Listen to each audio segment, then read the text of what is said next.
মিথ্যা ধাপ্পা ছাড়া কিছু বলে না। পাপস্খলন করুন নির্বিকাশ বাবু, আর আয়নার সামনে দাঁড়িয়ে গত 5 বছরে সিউড়ির জন্য কি কি করেছেন তা বলুন। তারা বলছেন এই মিথ্যাচার নিচ্ছেন, আমি তাদেরকে বলছি পরিষ্কার ভাষায়।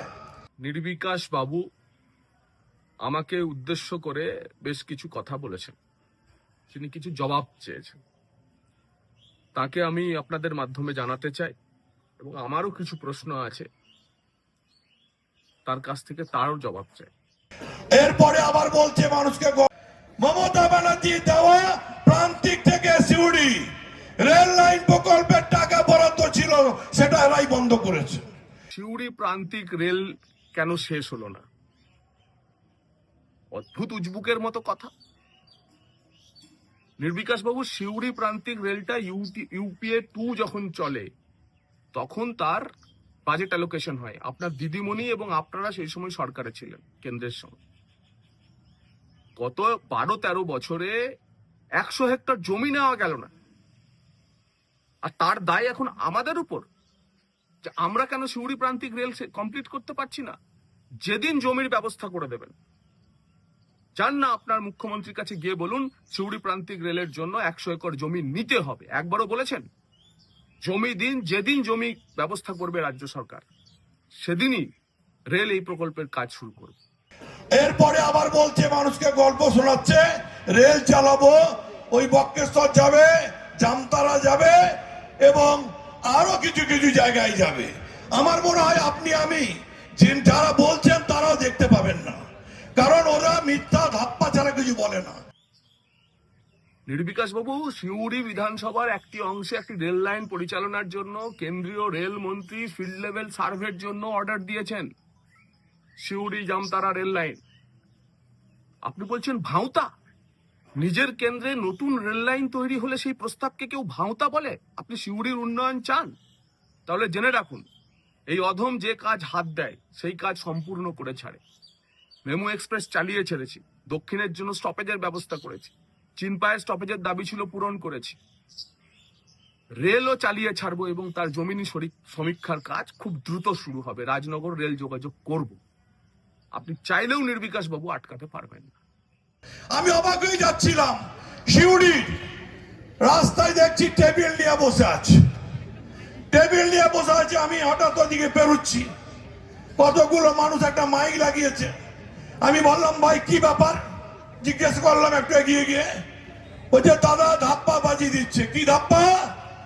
সিউড়ি হাসপাতাল, সুপার স্পেশালিটি হাসপাতালকে বেসরকারি করে দিচ্ছে মমতা ব্যানার্জি, তার জন্য লড়াই। আমরা মেডিকেল কলেজ করব, ওদের পরিকল্পনা।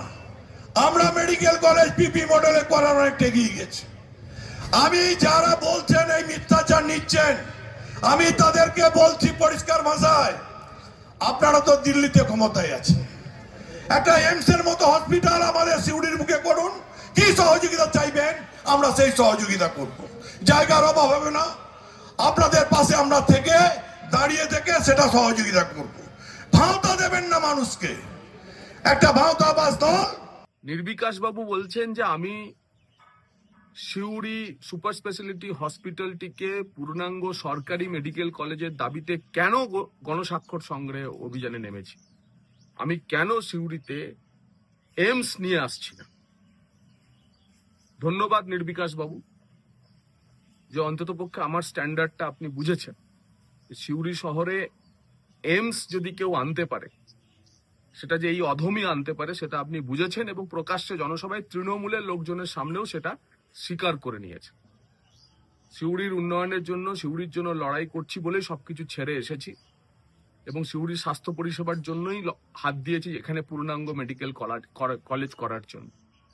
এমস এটা যে আমি আনতে পারি আপনি প্রকাশ্যে স্বীকার করে নিয়েছেন, কিন্তু আপনার কাছে প্রশ্ন, গত 5 বছরে সিউড়ির স্বাস্থ্য পরিকাঠামো উন্নয়নের জন্য আপনি একটি প্রাথমিক স্বাস্থ্য কেন্দ্রও কি করতে পেরেছেন? আপনি তো বিজয়ী প্রার্থী ছিলেন, আমি বিজিত প্রার্থী, আমি পরাজিত প্রার্থী। আমার 5 বছর পর আপনাকে দাঁড় করিয়ে জিজ্ঞাসা করার কথা আপনি কি কি করলেন গত 5 বছরে। আপনি আমায় বলছেন এমস আনতে হবে। Thank you. উদ্বোধন চুরি তো করলেন ফ্লাইওভারটা, 8 বছরে তিনবার ঠিকাদার পালিয়ে গেল আপনাদের কাটমানির দৌড়াতে। শেষ পর্যন্ত যখন হাত দিলাম, সেই প্রজেক্ট রেল বোর্ড থেকে পাস করিয়ে নিয়ে এসে সম্পূর্ণ করছে আলো লাগানোর কাজ, এবং সরকারিভাবে ঠিকাদার সংস্থা থেকে রেলের কাছে এই প্রজেক্টটি হ্যান্ডওভার হয়ে গেলে সিউড়িতে রেলওয়ে ওভারব্রিজ দ্রুত চালু হতে চলেছে। আরো সিউড়ির অ্যাসপিরেশন যা যা আছে ভারতীয় জনতা পার্টি পূরণ করবে। এবং আজ 5 বছর পর একজন বিজিত প্রার্থীর কাছে আপনি আবেদন করছেন এমস করতে হবে, রেল লাইন করতে হবে, ওভারব্রিজ চালু করতে হবে। এগুলো তো আমার বা ভারতীয় জনতা পার্টির আপনাদের কাছে করার কথা। সিউড়িতে পূর্ণাঙ্গ সরকারি মেডিকেল কলেজ চাই।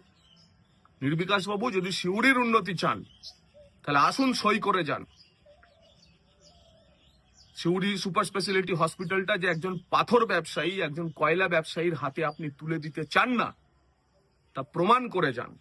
অন্তত পক্ষে যেদিন আপনি থাকবেন না, আপনি পরাজিত হবেন, সেদিন বলতে পারবেন যে সিউড়িতে সরকারি মেডিকেল কলেজ করার জন্য সই করেছিলাম। আমি পাথর মাফিয়া, কয়লা মাফিয়ার হাতে সিউড়ির মেডিকেল কলেজ করা বা সিউড়ি সুপার স্পেশালিটি হসপিটালটি বিক্রি করে দেওয়ার পক্ষে ছিলাম না। সারা বছর বাবা ওদের দেখা নেই, সারা বছর মানুষের কথা ভাবে না।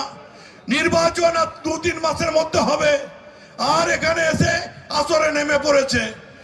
আমাকে জিততে হবে, মন্ত্রী হতে হবে, দিবা স্বপ্ন দেখতে শুরু করেছে। আয়নার সামনে দাঁড়িয়ে গত 5 বছরে সিউড়ির জন্য কি কি করেছেন তা বলুন।